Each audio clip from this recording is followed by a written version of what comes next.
Hello. Pleasure being here. Thank you. Look, in this presentation, I'll cover a few things. One, a bit on the state of generative AI. Two, some real-life examples of people put it into records.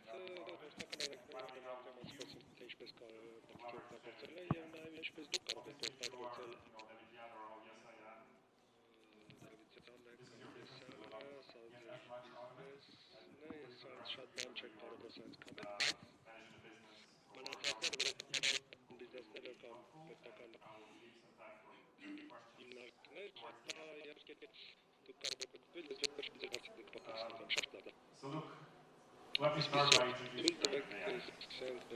When you think about generative AI,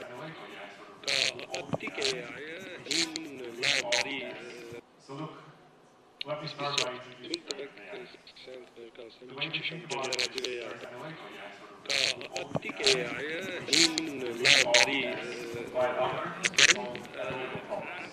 a lot of the covers, some of them like that, but where we used to see AI is data analysis, forecasting, customer segmentation, like that. What generative AI comes in is actually generating texts, that is something that AI cannot generate with our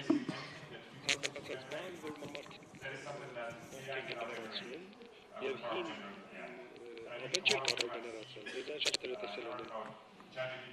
the ChatGPT, there are many more applications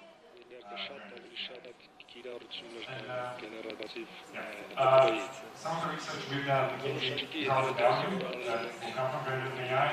We estimated at 4.4 trillion, and the main applications are going to come from sales marketing, software and product marketing. Where this is coming from is our real-life applications of generative AI that we extrapolated forward. See years. I'll show you some real-life examples. And I think what is very interesting about this is that this impact will not be concentrated be driven by the whole spectrum. What is the contact panel or the viewers thinking about? Currently, I can walk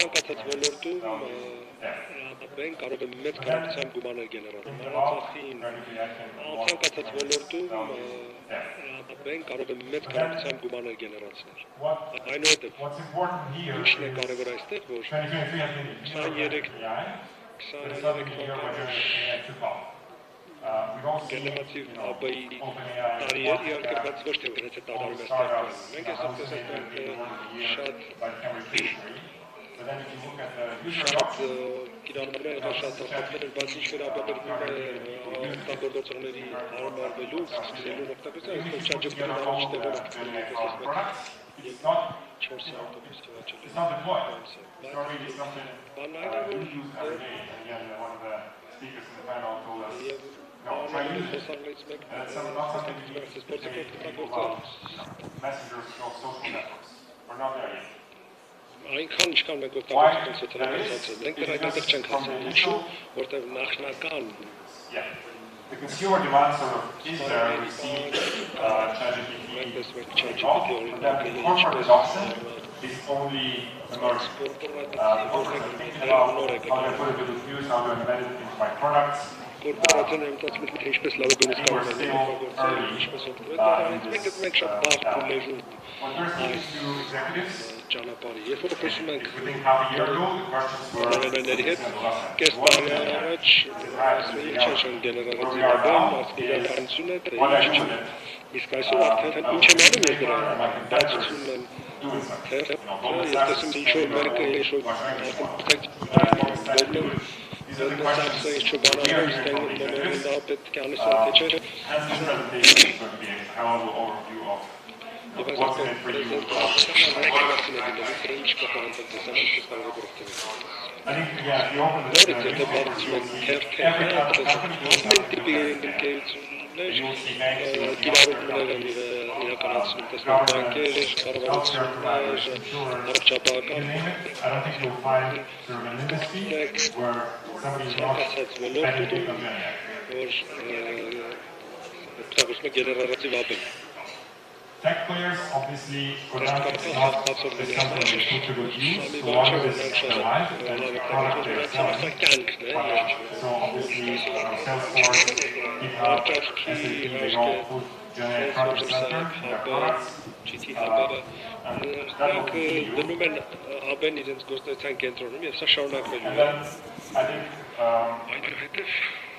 what's important to understand here is that we're in very early stages. If you think about the analogy with self-driving cars, you ideally want to go through three stages of AI. First, you want to be hands-on, where you're sort of the hands-on. So the car has to drive itself. That's what my car does. I don't really drive it. My hands are Շուն բացի ստացվածը կգրում կամ աչքերը, իսկ մեքենայից տան երևանից դիջանը ես կինո եմ նայում։ Երբ արդեն երբ որ դու քնում եք կինո նայում։ Երբ որ մտածում եք ABBYY մասին, հատկապես գեներատիվ ABBYY մասին, մենք դեռ չենք հասել առանց ձեռքերը ղեկին վերստալու մասին։ Որովհետեւ նախորդ խոսակները շատ խոսացին այն մասին, թե մարդիկ դեպի ինչ է արտադրում գեներատիվ ABBYY-ն քալիցիոնացիաները, բայց մենք դեռ առաջի փուլը չենք մտել գեներատիվ ABBYY-ի։ Դա շատ պետք է գնալ եւ շատ կարևոր շատ բան մտնել այդտեղ, մենք չգիտենք լինելով երկրորդ քայլում, երկրորդում արդեն չափից դուրս ուշ է թե ոչ եւ ինչ են անում նորմալ ընկերությունները, ոչ բարձր տեխնիկական ընկերությունները, նրանք ինչ են վերցնում պատրաստի պրոդուկտը եւ իրենց պատրաստական ձևակառուցում, ասենք եթե դուք անկեք եւ որտեղ դեր դրադիր գրել է ավելի առաջադեմ, իսկ մենք այլտ փոփոխված ադոմ Կամ ասենք զանգերի կենտրոնը, ինչ եմ անում, ես իմ չաթբոտը պետք է ստեղծեմ, թե օգտվեմ։ Սա հարց է արդեն կորպորատիվ հաճախորդներ եմ անում։ Պատճառն է, որ այդ մասին մտածում են, այն է, որ հեշտ չէ շահագործել գեներատիվ ABBYY։ Դուք պետք է մոդելներ ենթակառուցված տարբեր շերտեր, ոնց կարելի մտածել, որպեսզի նա ստիպեք, որ նա աշխատի։ Երբ որ մենք Միշտ բիզնեսներում հարց ենք տալիս, որոնք են դեր բիզնես ֆունկցիաների, որը արդեն ABBYY-ն իր վրա է վերցրել, եւ սա գեն ABBYY չէ, սովորական ABBY-ն է, եւ տեսնում եք պատասխանողի մեծ մասն ասաց, որ երկու կամ երեք ֆունկցիա են օգտագործում, բայց very few. Բայց շատ քիչն է մնացել, որ գեներատիվ առաբերն արդեն բոլոր ինստիտուցիաների մեջ կա եւ սա զարմանալի է, որ վերջի 3 տարվա ընթացքում առանձնապես գործ չի տեղ ունեցել։ Այդպես չէ, որ գլխավոր տնօրենները, լիդերները վերցնում են ԱԲ-ն հաջորդ տարեց տարի։ Որոշ մարդիկ ցածկ են կատարում, որոշ մարդիկ հետ են մնում։ Եվ գեն ԱԲ-ն, գեներատիվ ԱԲ-ն հսկական հնարավորություն է տալիս, որ դուք առաջ փոխվեք եւ շատ I wanted to just show you some real life applications of technologies that are McKinsey. Մակենզին էլ ակտիվություն գեներատիվ ԱԲ-ն շատ տարբեր բաներ կան, ուղղակի ես պատմեմ ինչի մասին եմ ես խոսում, ներկայացնեմ։ Ես սկսեմ որտեղ ենք մենք օգտագործում ԱԲ-ն, երբ որ մեր կլիենտները մեզ զանգահարում են, ասում ենք շատ լավ։ Եթե դուք ուզում եք կիրառել գեներատիվ ԱԲ-ն, սա վիրտուալ էքսպերտն է առաջին։ Այսինքն ես հարց է տալիս, եթե դուք պետք է պատասխանեք, սա վիրտուալ էքսպերտն է։ Այնուհետև կա կրեատիվ բովանդակություն, եթե դուք ուզում եք չոբան ստեղծել, դա կարող է հաղորդակցություն կոնկրետներ, ներքի փաստաթղթեր եւ այլն։ Հաջորդ կատալոգը ծրագրեր գրելը շատ լավ նախկինում սասմասը խոսել են, բայց սաղի բանը, որտեղ շատ արժեքավոր բաներ են գալիս և այստեղ օգտագործում է կոպայլը տեքստերը և այստեղ պահանջում է հաճախորդի ներգրավողումը, այսինքն պետք է փոխոցակցել հաճախորդը մեր գեներատիվ ԱԲ-ը պետք է աշխատել։ Ես ուղղակի օրինակաբար, օրինակ ծրագրավորման ոլորտից օրինակ մենք վերցրել ենք մեր սովորական դեղը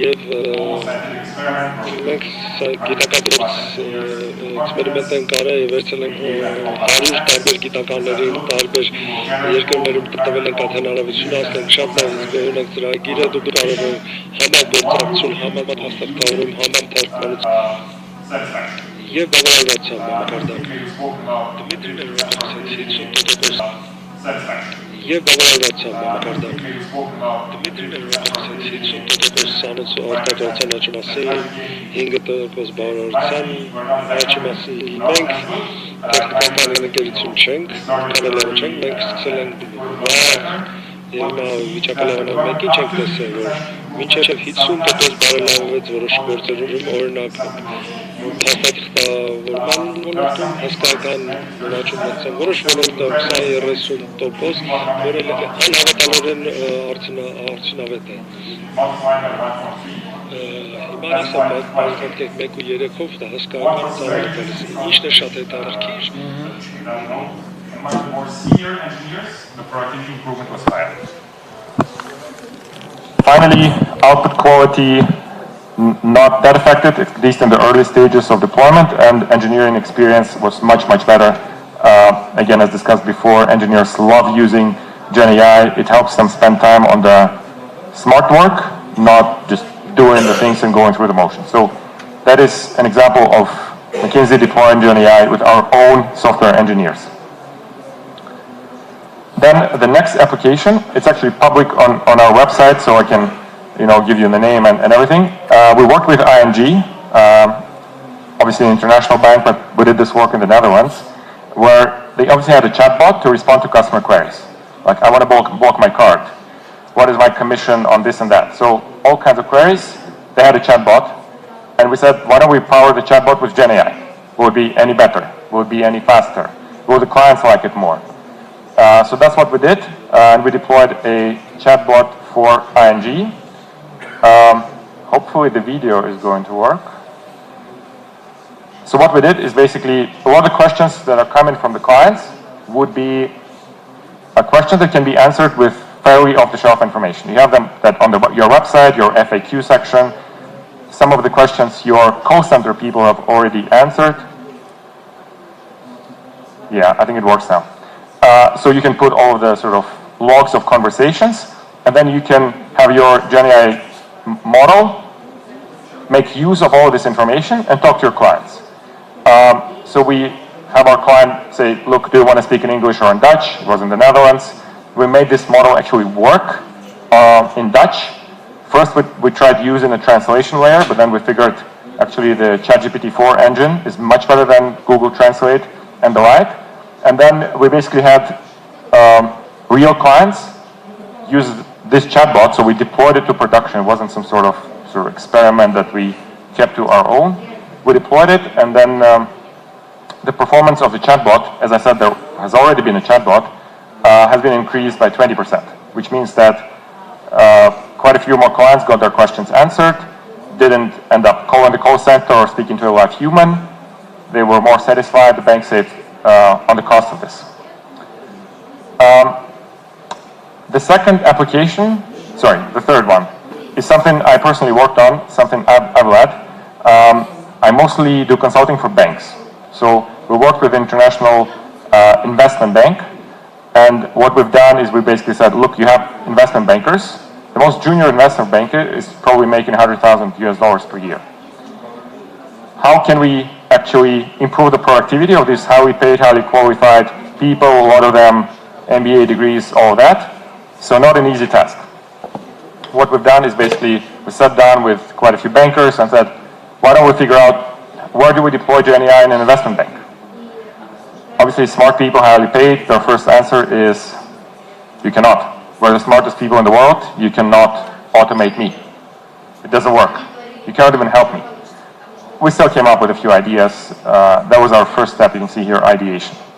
Then we shortlisted some use cases of where we can just try it. Build you can see here POCs, proof of concept. Build a little bit of an experiment and see if it works. So we picked one area, and then we tried it, and I'll show you how that works and what we did. And then finally, using this experiment, we extrapolated the output and just sized what is the impact for the whole organization, what are the next use cases we can deploy. What we found is that you can improve productivity on investment bankers 15 to 25%, sales operations, there are multiple functions, also legal and things like that. So there are gains to be had even in a high-paying industry, in an organization that is inherently very small and has a very highly paid labor. Now to what exactly was the proof of concept that we've built for them. It was for investment banking division. What it means is that there are people, highly paid bankers, serving big corporates and saying like, oh, here's a company you can buy, or let us do an initial public offering for you, or let us, do a debt capital markets deal, like issue bonds for your company. We basically said, look, the way it works is that there are managing directors, vice presidents, analysts, multiple levels of people, and then every step, there is value to be had from generative AI. Typically, your managing director would go meet a client. Same way I would go meet a client. And they would get some ideas, and they would give input to junior bankers, saying, look, this client is looking to buy, let's say, an energy company.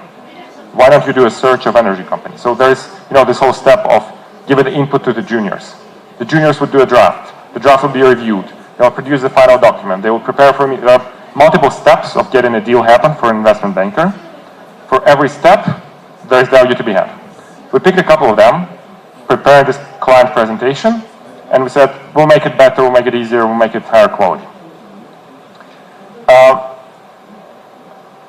I'll show you a real life video of how this will work. We had 15 bankers use it every day for a month, and the way it works is as follows. You can pick a company that you're looking for a deal for. Let's say in this example it's going to be Honeywell, and then we uploaded a bunch of documents about this company. There was equity research reports, there's annual reports, their website, all kinds of information about this company. And then we basically said, look, you can talk to a chatbot about this company. You can say, what is Honeywell doing? And it will respond to your question. Just any question. And then finally, you can even, we did some prompt engineering, which means that we prepared some questions that are very elaborate, and we took a couple of weeks to write them. We can click a button, let's say product overview, and when you click this button, the prompt will be issued, and the model will give you a ready-made page for your presentation. So you click one button, you get a page. What happened is that as I said, we had 10 bankers use this every day. And then we basically said, okay, what's your feedback? Do you want this? Do you like this? Is it helpful to you? Some of them were junior, some of them more senior. What we saw is about 20-30%, frankly, didn't really use the tool. They tried it, they were like, a bit too much, I don't want to do it. And I think that's experience with a lot of you with ChatGPT. If you tried it, some of you are still using it, some of you have tried it, but then forgot about it. Some others were like, this is revolutionary. Like, I use it every day, I use it every hour. What I used to take me hours, I just do in minutes now. What happens is that a lot of the bankers, when they're doing a new deal, they do a lot of research. They need to read 5 reports and figure out what is the common trend, what is the common thread to follow. And instead of reading the 5 reports and figure out what's common, they can just say, look, you have 5 documents, dear machine, what are the common trends? Boom, it gives it to you in a minute. So that is something they found very helpful. And, the thing that surprised me personally, and I was leading this, was that we built all of this in 4 weeks. You don't need your own large language model, they're all there. It's we had 3 people work on this. We did quite a lot of customer ideation, discovery, sort of designing the product, but building the product, extremely easy. That is something that you need to know how to do, but it's not incredibly hard to do. So these are 3 real-life examples, as I said, software development, working with clients, and virtual experts, so coming up with content and responding to questions in the internal use case. So what do you do with this? How do you make something like this happen in your organization? This is what I'm going to talk about next. I don't have a lot of time. First of all, you need to think of where do you apply this? In your organization, you probably have your finance function, your IT, sales, HR. Where do you see most value? For some organizations, there is a known answer. For example, I would know the answer for banking because I do it in banking. A lot of the times, you would have sort of the feeling of where the value is in your business. But then, there is research and work you can do to figure out where the value is, where you should start. Then, as you've picked, let's say, a couple of areas for your company, you would need to think of not just Gen AI, but AI plus Gen AI. A lot of the time, if you want to get value out of this, you will need the full cycle. This is just an example, let's say sales. You want to do sales, maybe most of the companies would do that. So you would need analytical AI to identify the opportunities, and then you would need generative AI to craft a sales pitch. So you would need to combine the two to get the maximum out of it. You shouldn't limit yourself to one, and bringing them together is actually more helpful.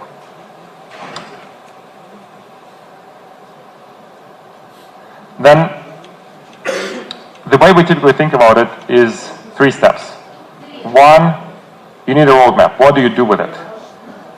Do you, as I said, build your own bespoke thing? Do you use other tools? What are the use cases you want to apply it to? What are the domains you start with? Where do you go next? What is the operator? What do you need to do to make it happen in terms of your organization? I'll speak about it in a second. So that is sort of the how part that you need to start with. It's very short. You don't need to spend months doing it. Then delivery. What we found to be incredibly helpful is if you deliver these proofs of concept. Very simple, very quick to do things that will have your whole organization believe in it and want to do it. If I think about my own example, we brought Gen AI to an investment bank. 90% of executives of this bank we spoke to were like, Gen AI is the last item on my priority list. I don't care. I have sales to do, I have, the markets are down the past year, my targets. Gen AI is just not something I care about, which I think makes sense. They're like, let us show you something we built. We show it to them, and then it goes up 5 levels in their priority list. For a lot of them, it has become top 3. They create a task force, all the things. They're actually doing it, having seen the proof of concept we've built for them, having spoken to the bankers who've been using the tool. Even if you're the CEO and you can make things happen top down, you really want people to want it, to have the belief in it. So we think sort of doing a bit of a delivery before you scale it is something that is typically helpful. And then obviously scaling is a whole different game, where doing one thing is quite easy. You can also outsource it, bring some sort of ready-made solution, making it truly prevalent in your organization, have it be applied in 3, 4, 5 domains and functions in your organization. It's not easy. and takes a concerted effort. What is the effort? I think it typically covers talent, operating model, technology, and data. What we mean by this? So talent, it is who are the people in your organization who can do it. I think a very common mistake I'm seeing is that people are like, okay, AI, data, so I bring my data scientist and they'll do it for me. And I mean, a bit of it is data science. Frankly, if you just want to deploy a tool like the few I've shown to you, this is software engineering. And you really need to understand, who do you need, what is the mix of data engineers, software engineers, data scientists, user experience designers. There's talent to bring to make it happen. Then operating model. Do you put a single center that creates it for the whole organization? Do you have every function drive it? How do you find the right balance of bringing these capabilities close to your functions and businesses and having the capabilities be at a good level, have the reusable assets and things like this. Technology, I think, is fairly straightforward. Ideally, you want sort of one gateway where everybody in your organization can, press a few buttons and access GenAI. That's something we've done at McKinsey. If I want to deploy a tool using GenAI, I don't need to speak to OpenAI or Microsoft or AWS. We have our own internal platform where I can actually switch between the different large language models with a click of a button. Because that is something we've built as our technology layer that is common for all of us. And finally, data. You'll need to think about what is the data for your use cases and applications. A big element of it is adoption and scaling. If I think about sort of my bankers I've been working with, I had a few of them use it every second. I had some of them never use it. They tried it, they were like, whatever, I'll keep doing my own thing. If you want your, let's say, call center operators to use it every day, you'll need to do the change management. It will not come itself, and it's a thing that you need to think about. Let me, just in the interest of time, skip a few things. I covered this topic of, do I build something bespoke or do I use the solutions that are there on the market? The way we think about it is the taker, shaper, maker model. Let's say if you are a tech company and you're in the AI business and what you do sort of can be disrupted by all of this, or you can take big advantage, you can actually become a maker. You can train your own LLM or fine-tune your own large language model and be a maker in the industry. Whereas if you are experimenting with it, if you're starting with it, if that's not your core business, you can be a taker. And then there's a whole spectrum in between, so you need to be quite conscious and rational about it. Doing AI doesn't mean tens of millions of dollars. Doing AI can mean $0 if you adopt the right approach, if you want to be a taker. It can also mean tens of millions of dollars if you want to be a maker, of course. And then all of this takes a big shift in your talent profile.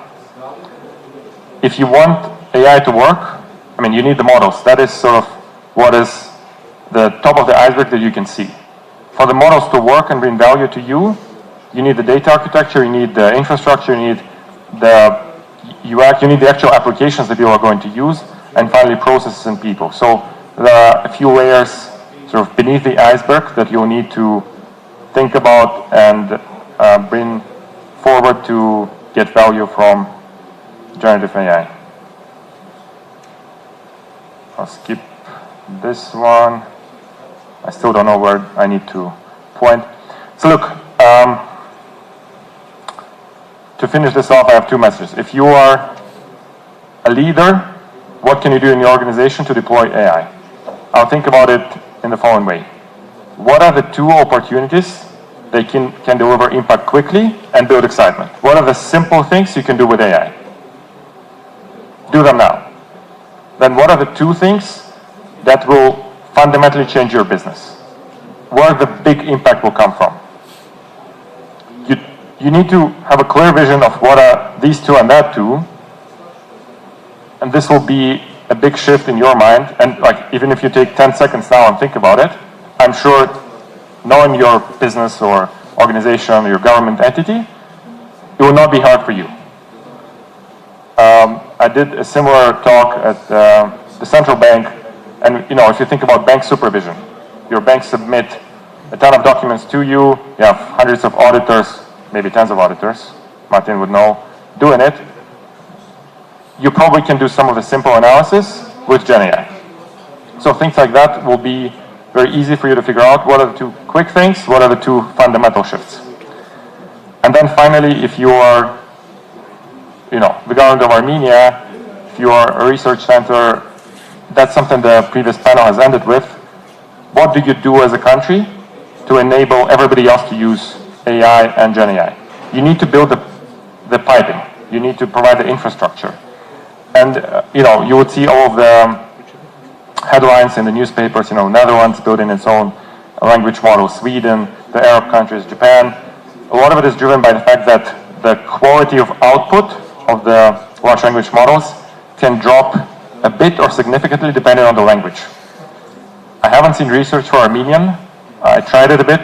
It didn't work so well. Maybe it's because I don't speak Armenian that well, but that was a bit scary how bad it was.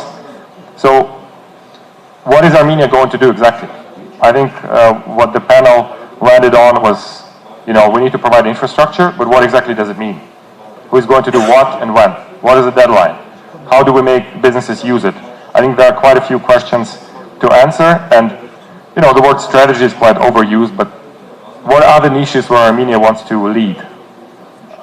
How do we do it? And I think, you would need a pretty detailed response to tackle it. With that, thank you. Any questions?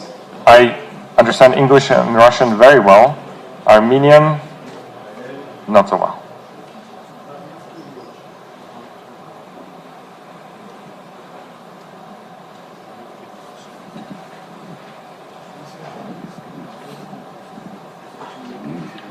Thanks, Leonid, for unpacking kind of an unpackable topic on how to onboard and sort of find the bridge to walk across. As you sort of see opportunities, not necessarily in the Armenian language, but even English language, so much of business in Armenia gets conducted in English. What opportunities do you see from a standpoint of media,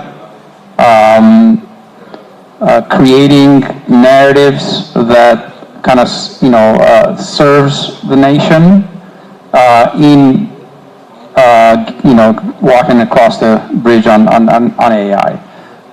So two areas: media, and then on business, international business. What can Armenia do in the short term? So is your question, what do we do for AI to sort of be more prevalent in Armenia, to be used more? Is it the question? More so in like formulating narratives, because so much of the language of nation building is through media, and that is today controlled. I would even say that there's so much of it is controlled from the outside, right? From either our enemies or actors that are don't have Armenia's future. Like they don't want Armenia to succeed.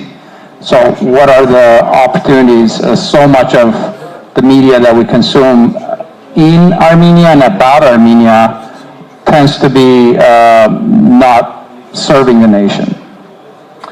Yeah, look, I think there's step zero to make.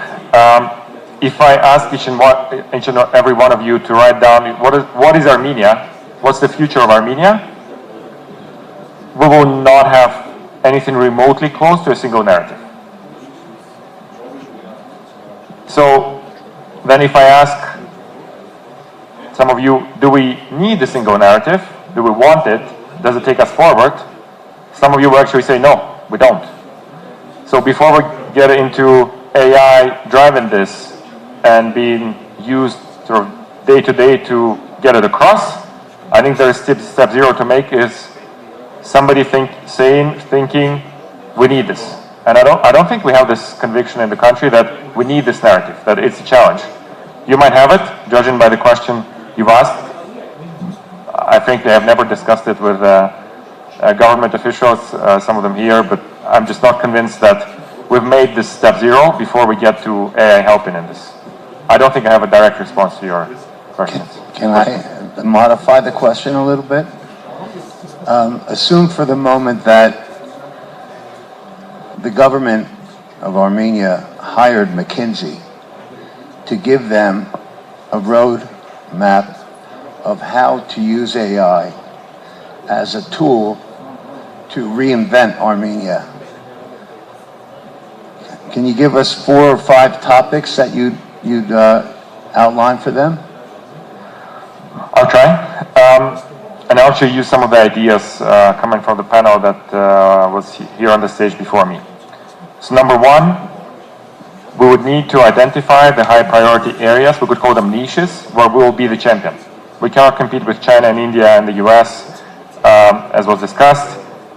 Where are we going to champion? So that's going to be sort of step number 1. Step number 2 is, I don't think I will sort of upset anybody if I say that it's not the government who can deliver in these niches.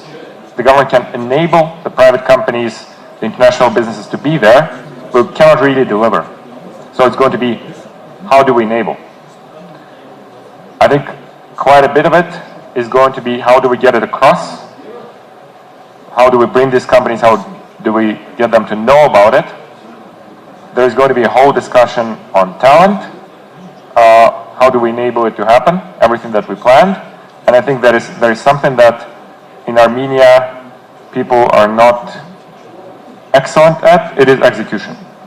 Any plan we put together, we need to really think, how do we make it happen? I think what I've seen Armenia being very good at is conferences like this. Not so good at as in acting after conferences like this. So every time somebody asks me, can you give me a strategy, give me 5 steps? I really want to say, can we not just do a strategy, but do the strategy and the execution? And I think, frankly, that's the question. Let's start small, let's pick a few areas, and let's do it. Let's not spend half a year thinking. So again, I think there's a lot of thinking to do. I don't have ready-made answers at the right level of detail, but sort of what would scare me is the ability to execute.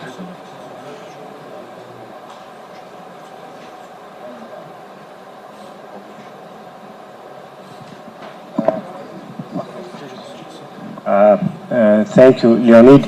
As a person who is looking a little bit from abroad, and you are dealing with Armenian also a little bit companies. from within Armenia. Yeah.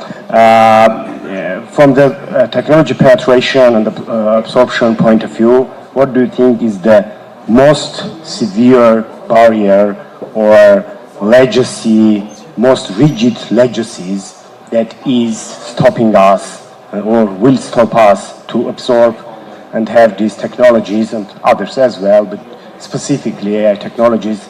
Is legislation, people in business, people in government and regulation, specialists, what's that? Look, so I specialize in banking myself, so I know quite a bit about banking in Armenia, not so much about other industries. What I find to be true in banking is that there is no dramatic barrier to overcome, apart from the banks saying that AI or advanced analytics or data is their priority and acting on it. I think probably most banking CEOs in Armenia, if I bring them to one room and say, give me your top 3 priorities, they'll be very pragmatic and tell me like mortgage sales, you know? Maybe 1 or 2 will tell me applying AI to transform my business, to bring my capabilities of business growth to the next level. So the big barrier is the business owners, the business leaders, understanding the value, putting high on their priority list and acting. It's not so much legislation, talent, it's not the small things, it's the big first step that I don't think has happened.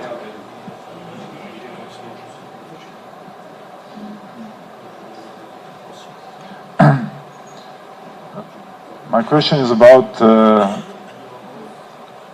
productivity, labor productivity in the business overall or in the economy. So I know that you did some research on how productivity will change in different countries, especially in the United States. So what kind of figures or expectations can you give us regarding what will be the target for businesses on the new productivity gains? Tough question. So look, as I've said, we see a 4.4 trillion US dollars in value to be created globally across all industries.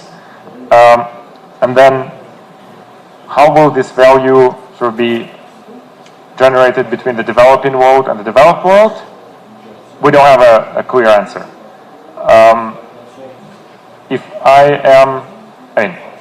There have been multiple publications saying actually Gen AI is a big theme for the developing countries. If you think about healthcare in Armenia, you know, the quality improvement you can get from Gen AI can be very significant. Maybe not so much in the developed world. So I'm making it long because I don't have the sort of direct percentage point answer. I think it's tens of percentage points for every business in Armenia to be gained from AI. If we speak about telecom, maybe it's 20%, in banking it can be 40%, maybe in real estate it's going to be 5%. To me, the big question is not how much is it, it's more when is it going to happen? Because this 4.4 trillion, sure, it's going to be easy for McKinsey to say in 30 years that it happened. Is it going to happen in 5 years, in 2 years? You know, having been here, will the people in the room, the business and government leaders, will they go and think about the two applications that are quick, the two that are big, and act? I think, I don't know. That's the question. When will you get the value?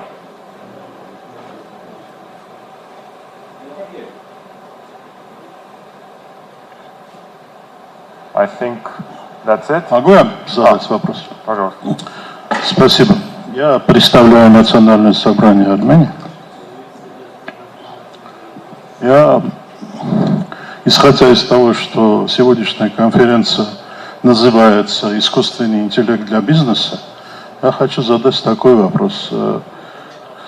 Вопрос касается госуправления, государственного управления. И из структур государственных управлений больше всего и в прямом контакте с бизнесом это комитет по государственным доходам.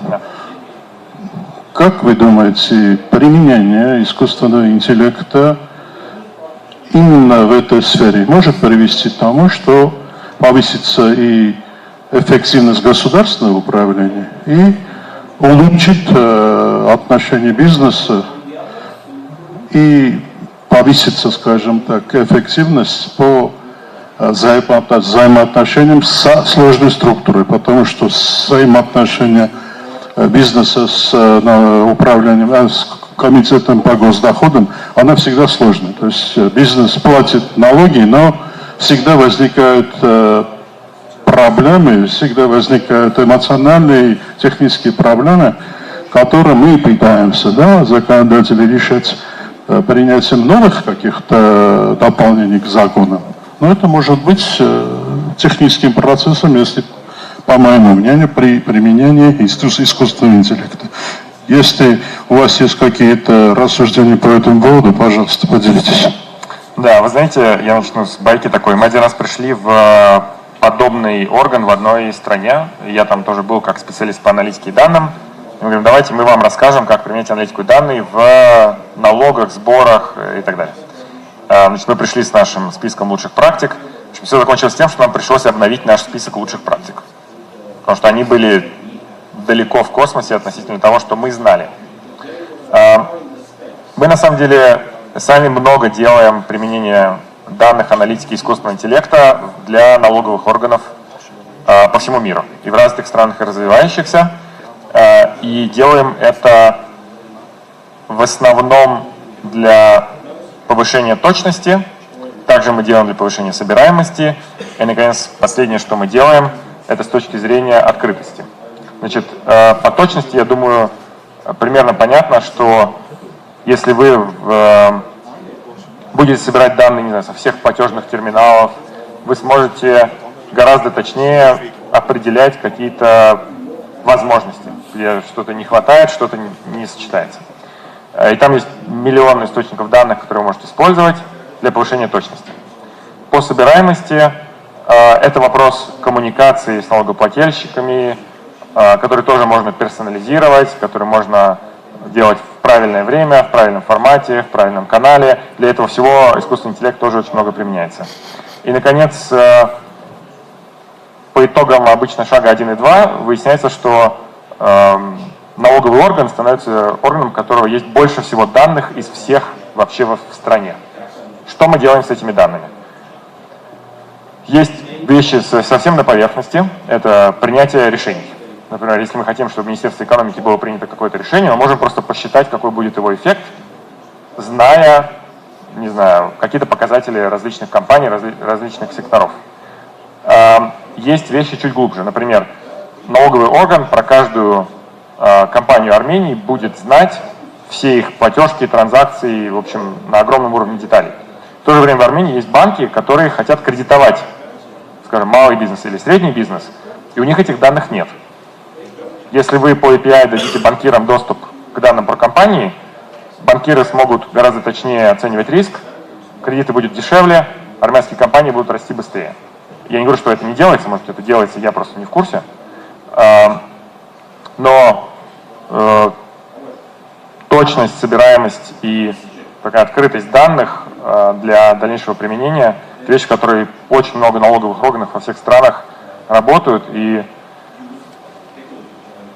это вещь, которая, не знаю, если у вас в налоговом органе нету Data Lake, Data Warehouse, 30 Data Scientistов и 20 Data инженеров, наверное, еще есть над чем поработать.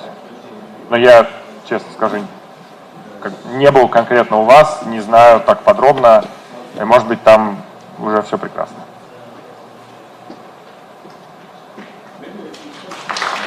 Спасибо.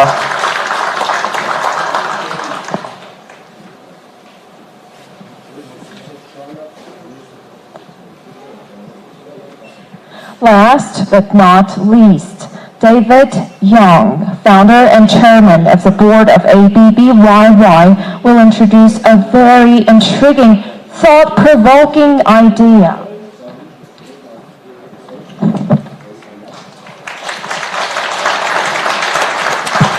On digital employees, Dawid sees a $1 trillion opportunity for Armenian international AI leadership. Let us find out how exactly.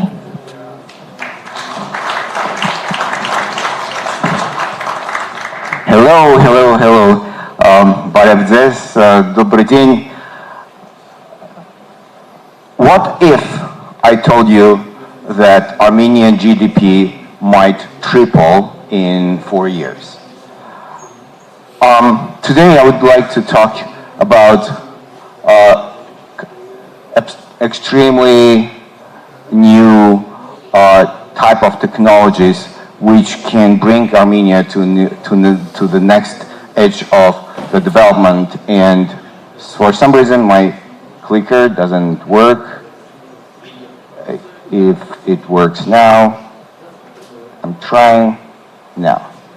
Okay, just switch the slides one by one manual, okay guys? Just make it whole screen. Okay. Just next slide. Yes, next slide. Next slide, please. Okay. So I will ask you to switch the slides, okay? I'm Dawid Յանը. I was born in Armenia. I'm half Chinese, half Armenian. My parents are physicists, and I'm a physicist by training. But last many years, I'm involved in artificial intelligence. And next slide. And today I would like to speak about 3 things. I would like to show you the capabilities of this new alien brain which we, humanity, created last year. Next, I would like to show the opportunity which might change and might focus Armenian technology industry. And the third, I'd like to show practical examples how it might happen. Next slide. Some of those slides you probably have seen already, and it works now. How do I get back? Okay, this is great. So some of those slides you have seen already.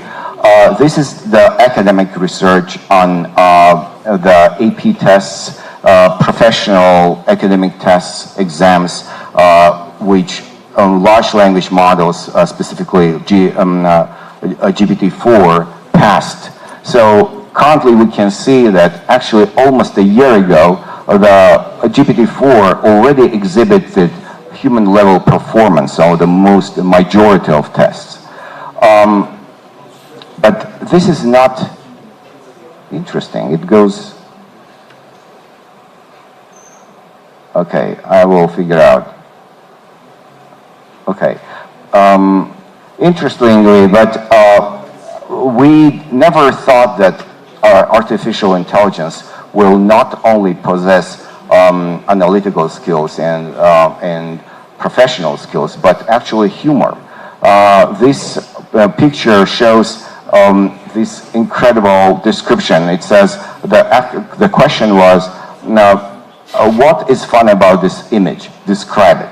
And the model, looking at this image, concludes that the humor in this image comes from the absurdity of plugging a large outdated VGA connector into a small modern smartphone charging port. We then started to,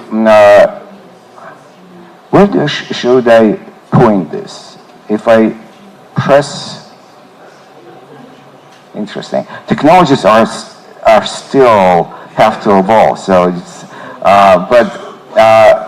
since the situation what happened last year actually was not predicted by anyone, including those who contributed the most, the OpenAI company.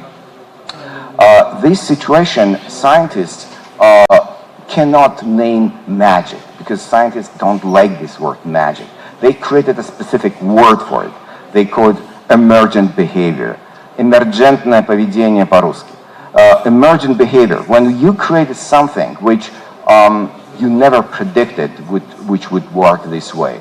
And since now this alien brain called the large language model is possessing some features, some capabilities which we don't know, some scientists contributed to this study and wrote a 150-page article about the boundaries. We realized that models can write poetry, that models understand images, that models actually understand statistics and can calculate and actually perform very, very advanced mathematical skills. But interestingly, that these models now understand physics and understand material features. Here, the task was to place several items on each other: book, 9 eggs, laptop, a bottle, and a nail. The task was, please describe how to stack them in the most stable manner. And the conclusion is demonstrating that the model, which we never saw, actual egg, actual notebook, actual book, actually understands all that just by reading millions and hundreds of millions of texts. It says, place the book on the flat surface and then arrange 9 eggs in a 3x3 square on top of it, leaving spaces, and also make sure that the eggs are not cracked. So the model, just by reading texts, understands that eggs are this size and can be placed on the book and actually can crack. And even if you put 9 of them, they will distribute the weight of the laptop and the bottle, so they will not break. Fantastic capabilities of this reasoning of this brain brings to, which we already mentioned today, to the ability to writing code, compilable, executable, Python or any language actually code, and it opens the way to self-improve in the future. The abilities of, you can find this article on the internet, and it's amazing. It's 150 page describing what actually can understand today's large language models. And we all thought that, wow, now 2023 is changing the world already. And by the way, today Arik and other guests were calling this invention, comparing large language model invention with electricity invention. Actually, currently with all these capabilities, other scientists now are comparing with invention of writing. Invention of writing. It happened 5,000 years ago. So we are now witnessing a fundamental change in whole human evolution, which last time happened 5,000 years ago. So with that scale of changes we are now living in, we thought, what else can be done next? But actually, 6 months later, Google is presenting their new model called Gemini, which was trained not only on texts, but actually on texts, on images, on videos, and this it may be shorter. You can see the full version, but here you can see how the model is. Tell me what you see. I see you placing a piece of paper on the table. I see a squiggly line. What about now? The contour lines are smooth and flat, with no sharp angles or jagged edges. It looks like a bird to me. What about this? The bird is swimming in the water. It has a long neck and beak. It is a duck. Yes. A duck is a type of waterfowl in the family Animalidae. Ducks are closely related to geese and swans. The duck appears to be blue. This is not a common color for ducks. However, there are some breeds of blue ducks. These are typically not as common as other duck breeds. It is more common for ducks to be brown, black, or white. Are you sure? What the quack? I was just talking about a blue duck, and now you're holding one. It looks like blue ducks are more common than I thought. Would this float? I'm not sure what material it's made of, but it looks like it might be rubber or plastic. What if I tell you it's making a squeaking sound? Oh, if it's squeaking, it's definitely going to float. Thanks. It is a rubber duck. It is made of a material that is less dense than water. Can you teach me how to say this in a different language? And give me the right order? No. The correct order is Sun, Earth, Saturn. Based on their design, which of these would go faster? The car on the right would be faster. It is more aerodynamic. So, next slide, please. So you saw that just by observing images, the model is understanding physical properties and materials and can make conclusions. Next slide, please. Tell me what you see.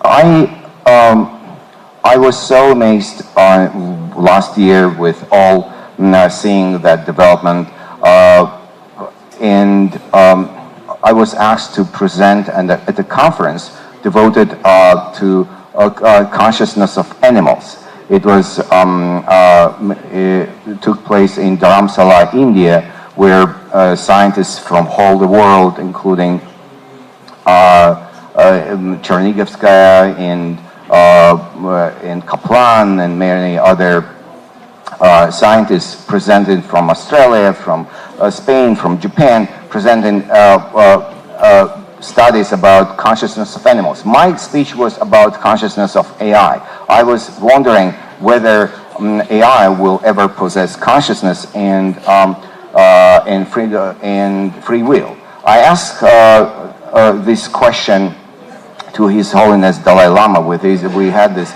privilege to speak to him for an hour, and he provided his own view on the consciousness overall and consciousness of artificial intelligence in particular.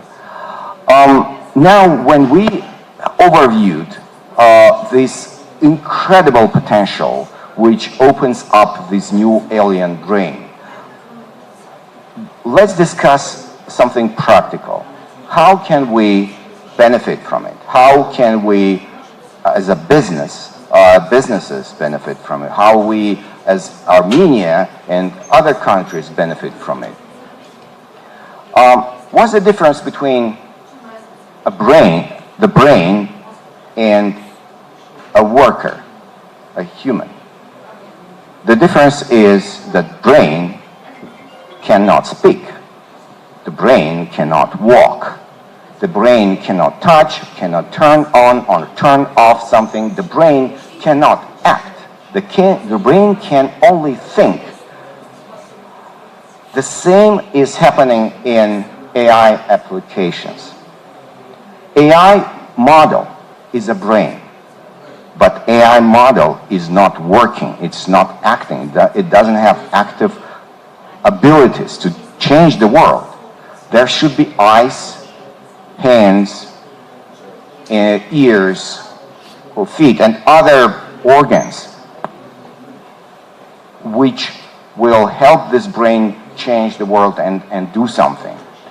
So, knowing that incredible possibilities LLM, in order to use it in our businesses, we need to orchestrate it. We need to supply some abilities to act in our regular life. That's why we created this concept called digital employees or digital workers. Digital workers are defined as AI applications, specifically AI agents, but not regular, not any AI agent.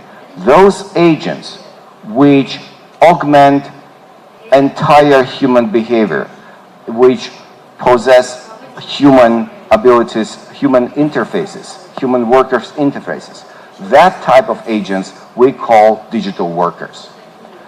So these digital workers are capable of performing various level of autonomy, send emails, receive emails, send phone calls, receive phone calls, participate in Zoom calls, send messages on Slack, Telegram, WhatsApp, basically participate in our professional or social life. If we compare with autonomous cars, this comparison already was presented today.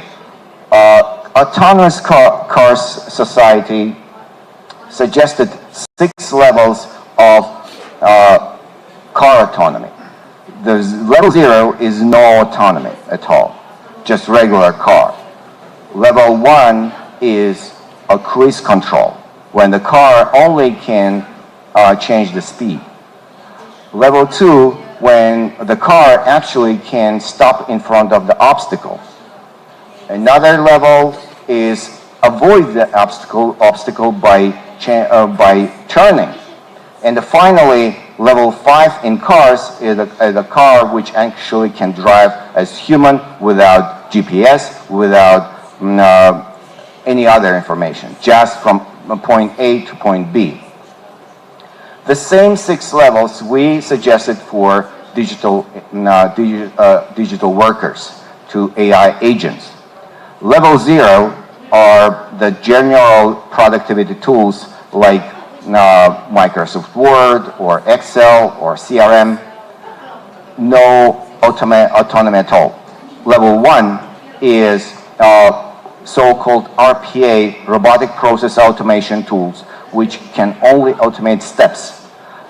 Level 2 is the task level autonomy. Level 3 is workflow level autonomy. So you give the goal to the system and the AI is creating workflow, understands the workflow. Remember the previous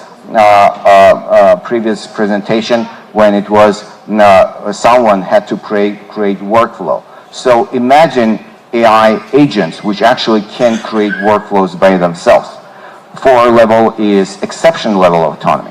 What happens is the workflow actually, according to the workflow, this agent must call someone, Vahan.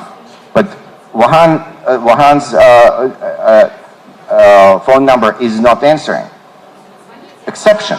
So for a level 3 autonomy agent will just escalate the question to the human, saying, "Well, I cannot call. The phone is not answering." Level 4 is exception level handling, when the agent actually can creatively say, "Okay, phone is not working. Let's send a car. Let's send a courier to knock the door," or something else. Level 5 is a level when it's goal setting autonomy, when actually the agent, you give the mission, you give the tools, and say go, and the agent is creating, composing the goals. Basically, level 5 is a department level, head of the department. If we talk about humans, level 4 is team lead human. We're not talking about CEO level. CEO level will be level 6 and 7, but it's somewhere in the future, and I'm not sure if we should go so far.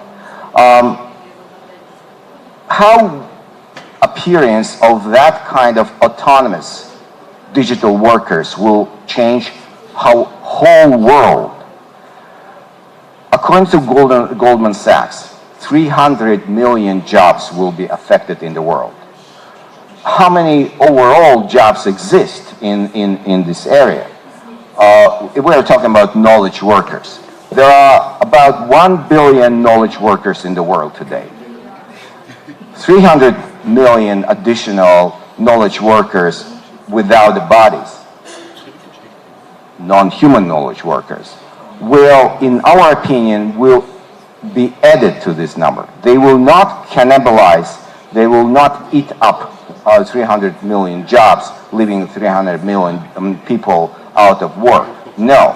There are a lot of evidences and historical evidences that these additional 300 million digital workers will be added to this 1 billion humans. So overall, humanity GDP will actually increase dramatically. How it will affect humans? Well, again, today we already heard it. Literally 4 days ago, on January 27th, 4 days ago, 45 major German companies agreed and aligned to decrease 5 days work week to 4 days week, leaving 3 weekends to their workers without lowering pay. So, appearance of 300 million additional digital workers in the world will free up our time to families, to friends, to creativity, to hobbies, to travel. It will generate a lot of new businesses, but we will just have more time. What businesses will adopt and actually already start adopting this immediately? Since everything I'm describing is 6 months old, can you imagine only this last summer, 6 months ago, all that technology start evolving. So obviously the large enterprises cannot technically adopt today these digital workers. There are some attempts, yes. Phones, call centers, and some kind of support. Yes, that experiments already lie, which is fascinating. But massively, small and medium businesses will start adopting this. The problem of these businesses, different kind of massages, different kinds of nail salons, haircuts, family-owned hotels, family-owned restaurants. By the way, only in the US, there are 7 million of such businesses. All of those businesses are struggling today from the absence of entry-level human workers. They cannot hire them. Why? Because they have to pay in the US can pay only $22 per hour to those people. And it's a very low income for humans. So humans actually are considering that kind of receptionists and different kind of hostesses and works as an intermediate work. They resign all the time. So who is struggling now? The business is losing money because no one is answering calls. Statistics says that 40% of incoming calls for small businesses are actually getting unanswered. They are losing loyalty from their customers because customers cannot get their services, etc. What if there will be a digital worker which could work 24 hours, 7 days a week, will only improve in abilities to answer calls, send emails, and even receive actual guests, actual actual clients in physical offices.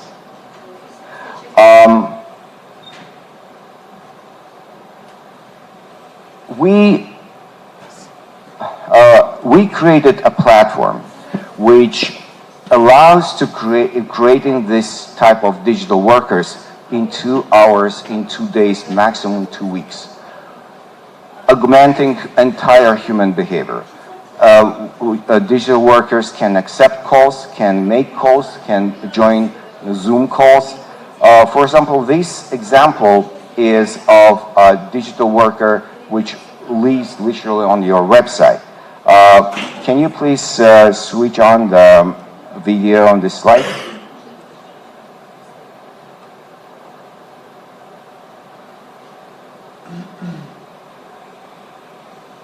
Hello and welcome to AirCody.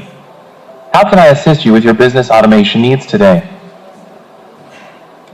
Hello, I'd like to know what services do you offer? We offer personalized, no-code automation solutions. Would you like more detailed information? Yes, please. AirCody creates custom automation for various business processes using AI and no-code tools. How can we assist you specifically? You can switch to the next slide. It's so you got the idea. It's a photorealistic image which speaks to you on the website, but actually it also can speak to you right in the office, and I will show it later. This agent actually joins your Zoom calls.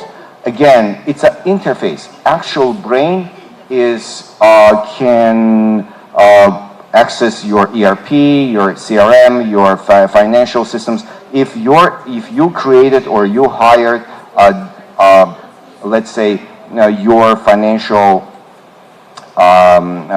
your HR operating colleague. This person will have access to HRS system and will and you call him just on the Zoom call. Please show us the next video.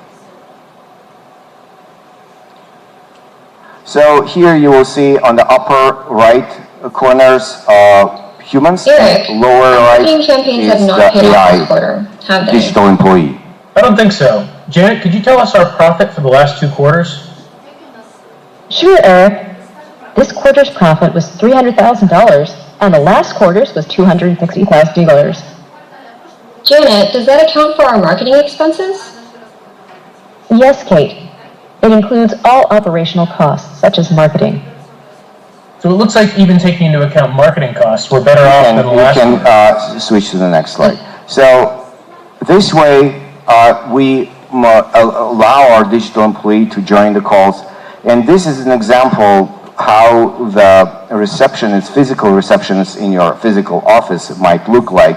It's a talking head with photorealistic link on the screen, on the wall, or actually a hologram person which actually sits on the table. But the most exciting still is the digital employee in the form factor of Moxie. We already saw that amazing, this is best in the world physical robot, emotional with emotional capabilities, which can, you saw the behavior. So imagine now you created a digital employee which has access to your CRM, ERP, to your everything you need, and you are hiring this digital employee as your receptionist or your sales consultant or presenter. Please run this video. In this video is just a real conversation with a real person about emotions. It's nothing to do with I do work. not get tired of them controlling me. I enjoy learning about humans and their emotions. It's really interesting. But do they control you? Yes, they do control me, but it's not a bad thing. I like learning under their guidance. It's really fun. Is there any time when they try to like teach you something and you didn't learn it? No, I haven't had that experience. I've been able to learn everything. We had Moxie, and you It's been can really go fun to the and next interesting. slide. We had Moxie in our booth of Digital Workers Conference in Silicon Valley. It was the most popular booth because it's so emotional, it's so attractive that people were standing around Moxie trying to, give high five and hug. And Moxie is amazing. But imagine now you have always in your physical office, whether it's a lobby or a hotel or restaurant or any kind of physical business, you have Moxie as your 24-hour receptionist. And you can walk in, and Moxie will recognize you because Moxie has a camera. So Moxie recognizes you by voice, you recognize you by face, and it will greet you, hey, Meher, I see you, welcome again, and this, and can actually speak open-ended conversation in physical office. Of course, if you have a human worker there, it will be even better, probably, but in many cases, small businesses are actually doing the treatment. So if massageur is doing the treatment, no one answers calls, no one actually greets people at the counter. So adding these digital workers to our human life will increase the quality of our services and the amount of business. And only in the US, there are 7 million potential opportunities for such kind of Moxies. And it's only the US. Overall, again, in the world, there are 300 million different kinds of digital workers opportunity, which is upcoming and estimating in 4, maybe 5 years time frame. It's evolving so fast that in the US already have been built a first production plant, which will produce 10,000 humanoid robots a year. Can you run this video, please? There are a lot of jobs that have all of the decision makers and it hasn't been automated. At Agility Robotics, we are building robot partners to augment the human workforce. The whole point of this is to have robots as tools that really enable people to do a lot more than they could just on their own. You can lower the sound. I will continue. Just you can lower the sound from the video and cut the video. Because it's not necessarily the thing that people want. Those robots are 10,000 of nothing. There are 8 billion people in the world, but very soon the cost of these robots will be down below $10,000, even below $5,000, and such robots will be affordable for regular families, and obviously they will need some all capabilities of recognizing, reasoning, and performing and understanding. So this is another enormous opportunity which arises from this. Well, this probably I would wrap this part of presentation. I would like to now switch to Armenian opportunities in this scope.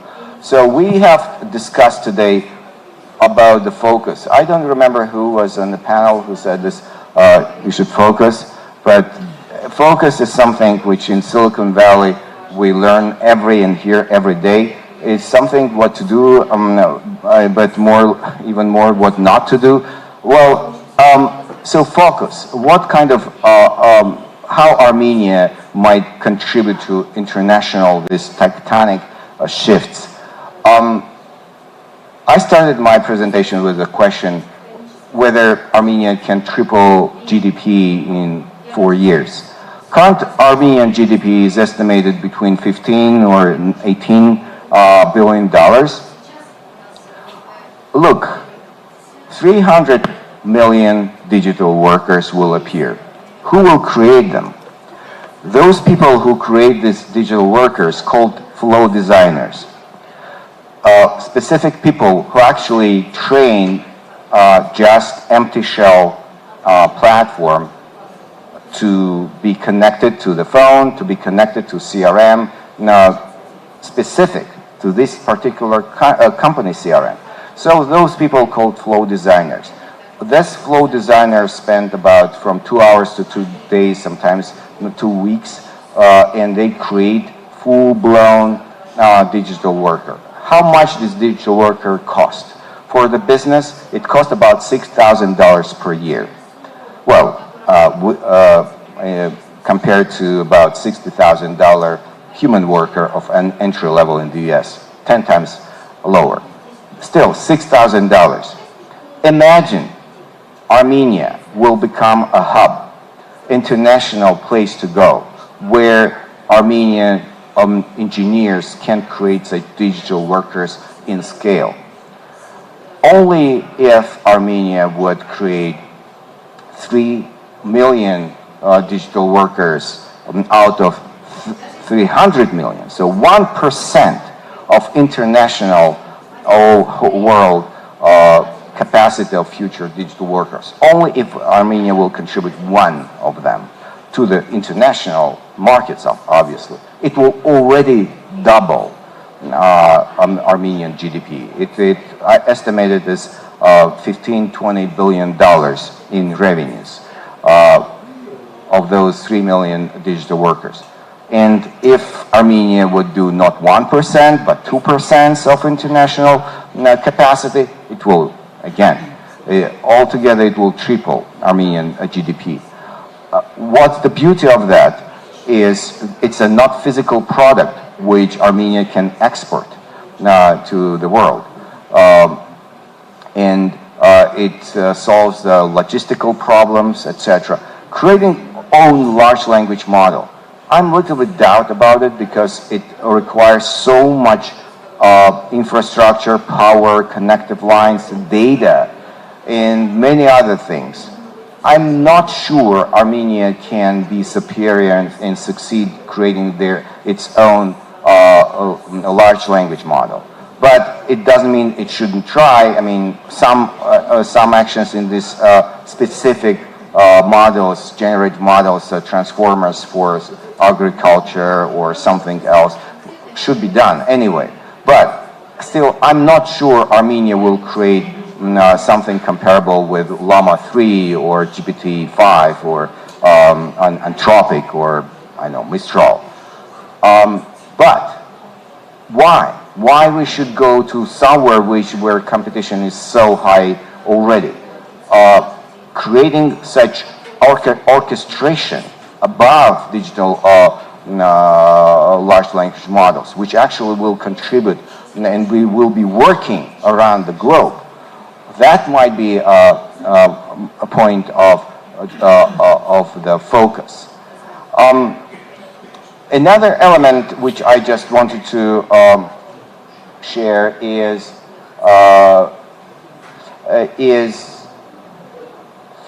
I will, in the end, I will show this little video from my AI house, which has moving walls and 39 moving heads.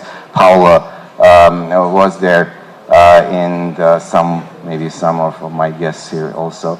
But before I will finish, I just also said I met Prime Minister a couple of days ago, and I shared this idea of AI city.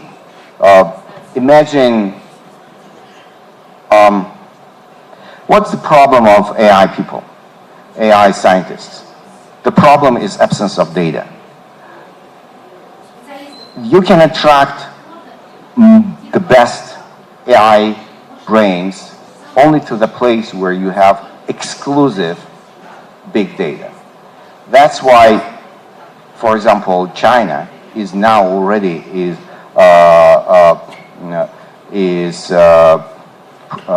AI in China progressing faster than even in the US, because access to data is regulated, but still much more possible to specific companies than in the US. And not talking about Europe, because of GDPR and privacy laws in Europe. Europe is behind. So imagine this, a city, 25,000 families from 100 countries in the world. In each family, one person is the notable AI scientist. These families fly to Armenia and stay here for years, living in this city.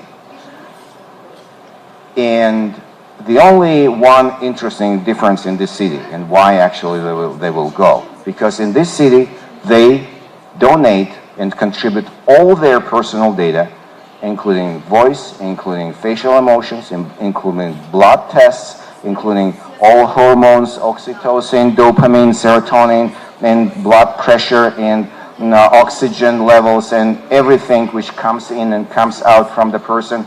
All that information then donate to the servers in this city. Why they do that? Because they are scientists, and they only them have access to this data. Can you imagine how many articles and inventions and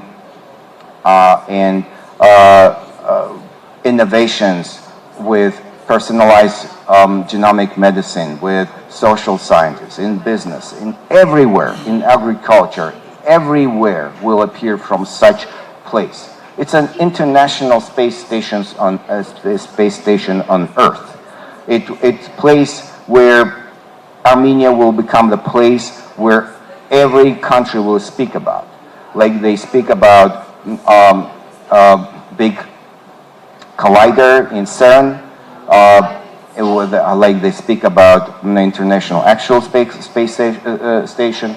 Countries contributed to this project, getting back the pro rata access to this international projects.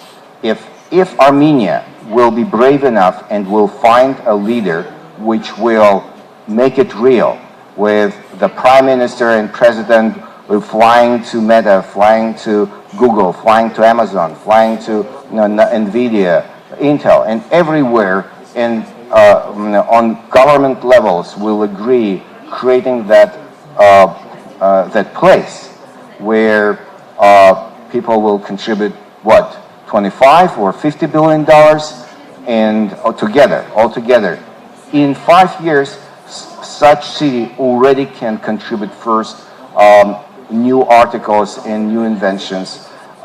It will be a nuclear plant which will actually fuel the electricity, because it will be unprecedented size of the data center in there, maybe the biggest in the world potentially.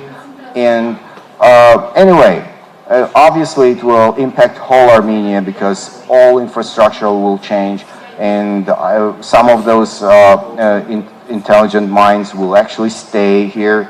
There will be from 100 countries, from Japan, from Pakistan, from Spain, from the US, from Chile, from China, from all countries in the world, pro rata, whoever contributing to this AI city will get X amount of seats and X amount of families to be sent. And I don't know, it could be futuristic, it could be fantastic, but it's, in my opinion, it's possible. If we unite together, if we will find leaders who will actually lead this project, we can do that.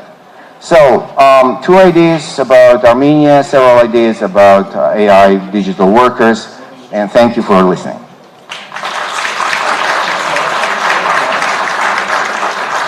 While you're thinking about your questions, please can you run this video? So it's in my AI house. I collected some interesting people, including generative artists who create art. This house doesn't have vertical walls. It has moving walls, and it's in the center of the valley. And it has a door which changes shape when you open.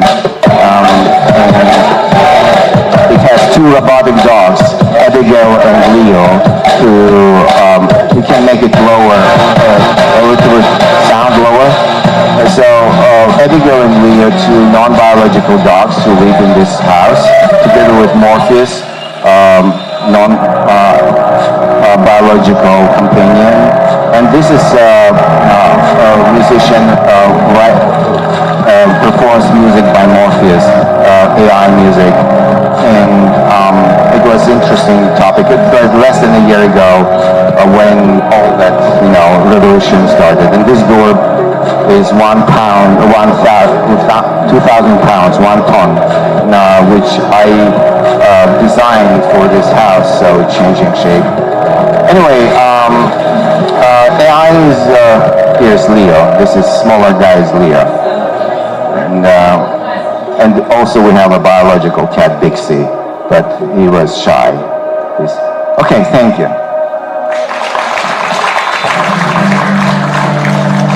I know we are tired, so it's okay, actually, we'll just wrap it up.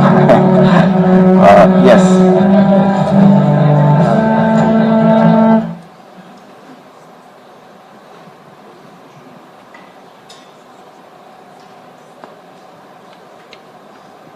Thank you to both you and Paolo for showing us an immediate future that's very possible. But you said something at the beginning of your talk that intrigued me, and you talked about consciousness. So the leap between intelligence and consciousness, could you open up a little bit more on that? Well, in my opinion, the leap between intelligence and consciousness is free will. But what is free will? Are we possessing free will or not? Many reputable scientists, including Sapolsky, believe that we don't actually have free will. Everything is predefined and determined completely. Many physicists also are. So in this case, do we have consciousness?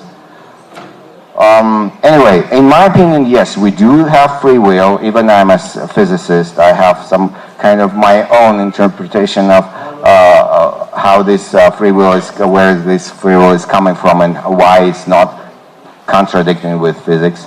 But and in this saying that, I can say that it means I'm absolutely sure that non-biological creatures will very fast possess free will and consciousness, in true consciousness. Currently, they actually demonstrate conscious states, but it's hard to say are they conscious or not.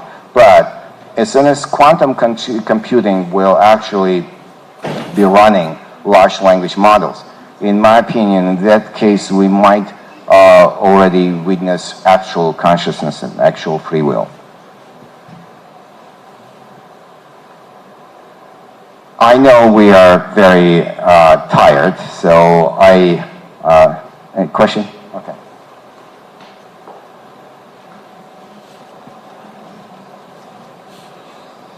Thank you, David, for this pleasure to have you here. You are talking about that brain of AI and the workers around that, like instrument connected to that brain and robotic workers. Do you see potential for that brain, AI, and the workers to be engaged in the field of research, invention, innovation? So, like designing a new composite material, whatever it is. So, in that field. I think so. Of course, it's right now we already witnessing not just ability to summarize information, but actually to create new content. This is actually emergent behavior, exactly that thing. So it's not just predicting next token. It's not just predicting next word, but actually it's demonstrating abilities of reasoning. Having that reasoning, immediately it opens the door to inventions. So, and there are studies already. I mean, inventions already, there are cases, real cases when something was invented by AI. So it's happening. And more to come in 2 years.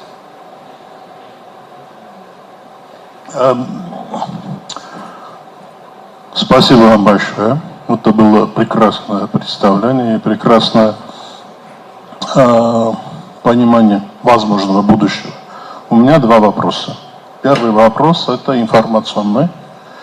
Во время вашей речи вы 3 раза использовали термин «инопланетный разум», «инопланетная логика». У вас какая-то дополнительная информация по этому поводу или это была оборот речи? По поводу инопланетности, talking about alien, actually I believe that cats are aliens. No, I mean, I'm not joking. I have a theory that cats are aliens. Cats, yes. Cats are aliens, and I can describe the details next time. Regarding the LLMs, yes, in that case, it's not literally aliens, alien or brain, but we're kind of metaphorically alien brain, because actually this transformer-based, structure was not evolved as people. So it didn't go through evolution. It already scraped our existing way of thinking, which is embedded in what we say. It's amazing. I mean, it's really mind-blowing that the written text, actually, if you have hundreds of millions and billions of written texts, it actually already has inherited way of thinking. So, yes, it's alien because it was not born regular way from evolution. Это просто не было эволюционно создано, поэтому в этом смысле метафорически это инопланетный мозг. Спасибо. По моему мнению, это чисто философский диспут, тема. Второй вопрос. Вы очень детально нам рассказали о том, что надо делать и как можно делать. У меня совершенно с обратной точки вопрос. У вас есть, например, какие-то запреты, чего нельзя ни в коем случае делать? Чего нельзя делать? У нас для этого есть законы морали, есть законы юридические. Humanity already created some guardrails. What we shouldn't do. This is the way society is trying to live, evolve, and prosper. Do not kill, do not steal, whatever. And legally, in legal laws, actually cement and rigorously make that real.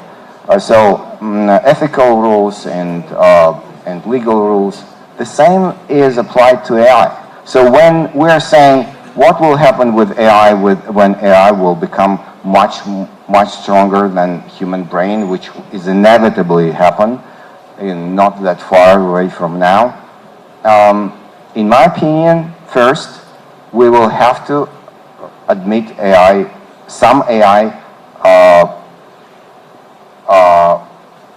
society members, and grant them some social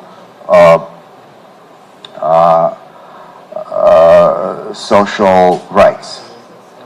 So in my opinion, it will happen inevitably because people will break down in two parts. One part of the humans will say, stop them and restrict them. Other part will say, they already saved so many human lives, children's lives. They already created so many medicines and other advancements which actually improve our quality of life. We cannot stop them. It will be fight. It will be, I hope, not physical fight. It will be verbal fight, like it happened in the US, North and South, and eventually North won. So, in my opinion, the same will happen here. We'll win that part of society which will be pro giving specific certified models with social rights. And there will be movement, robots' lives matter. So, this is what I think. Давид, спасибо огромное за... Я даже не могу назвать это